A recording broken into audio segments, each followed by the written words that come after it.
Hey, now in this video I'm going to share with you how pro songwriters rhyme in their songs and how you can then use it in your songs to write better music, better lyrics, but also more importantly have better rhymes that are not so obvious in your songs. Now my name's Danny Boyle, I'm the founder of Songwriters International. If you're a songwriter who wants to develop their craft, their lyrics, melodies, chord progression, rhymes and everything songwriting, then you're in the right place. And I've also got a completely free training for you in the description if you want to go ahead and watch that and let me show you my entire songwriting process to how I use a simple two-step process to write great songs and then how I actually go on and monetize them. But without further ado, let's jump into this and let's dive into what it is the pro songwriters actually do that separates them from the everyday songwriter when it comes to rhyme. And I want to share with you the biggest mistake that I see, first of all, that a lot of songwriters make. I've given feedback on thousands of songs to this point,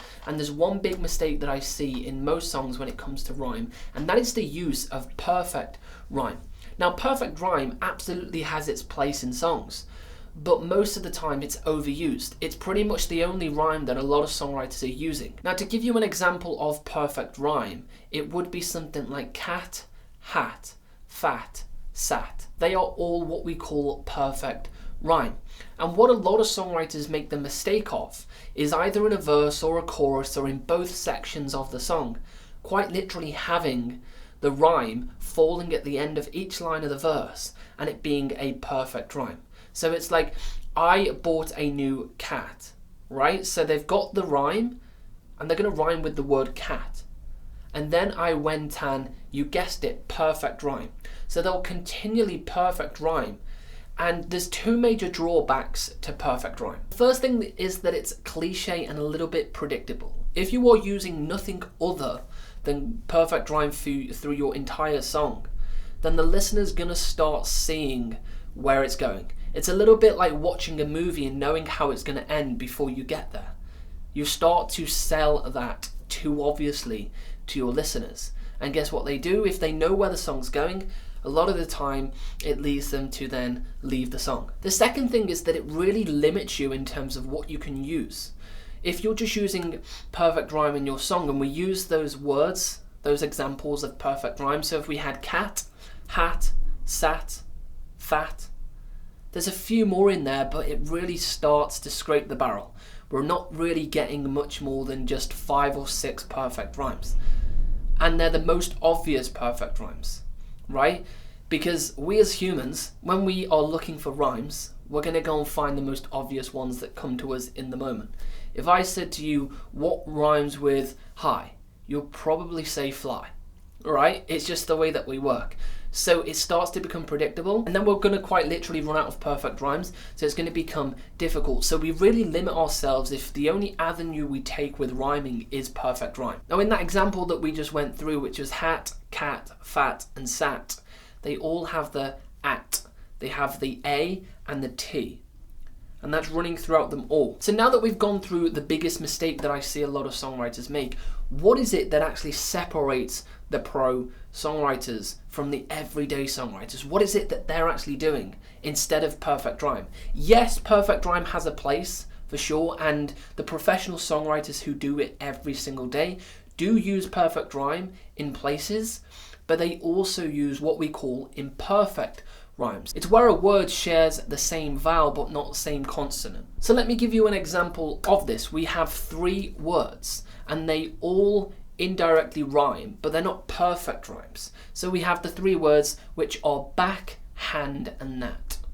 Now if you look at these words, what they have is they have the same vowel. They have the a, back, hand, that, right? They have the a that goes throughout them, but they don't end in the same consonant. Now if you asked another songwriter to go ahead and rhyme the word back, they would probably say back, sack, lack, rack.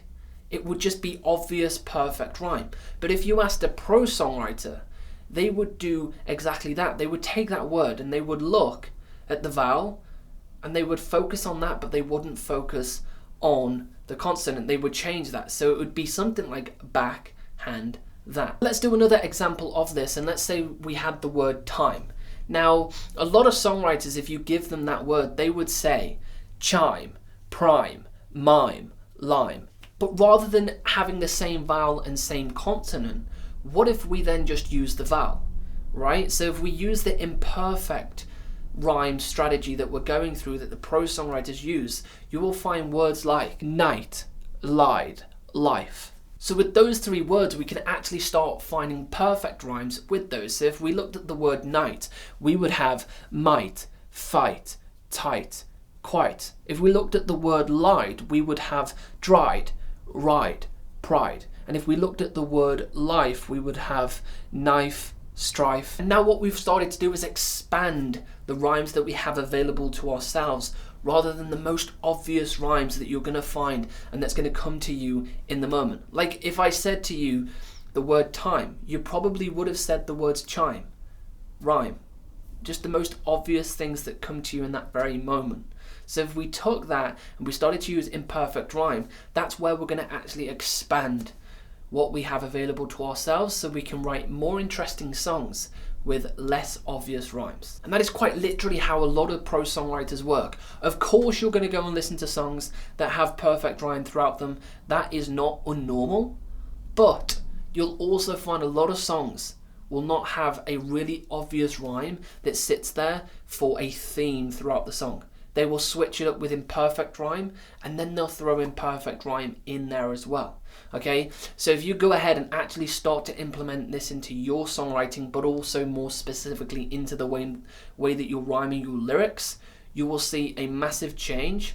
And this is what separates those prose songwriters with their rhymes. So I hope you've enjoyed the video. Go ahead and start to use this into your songwriting. If you haven't already, go ahead in the description, register for our free training and go and watch that, where I walk you through my entire songwriting process.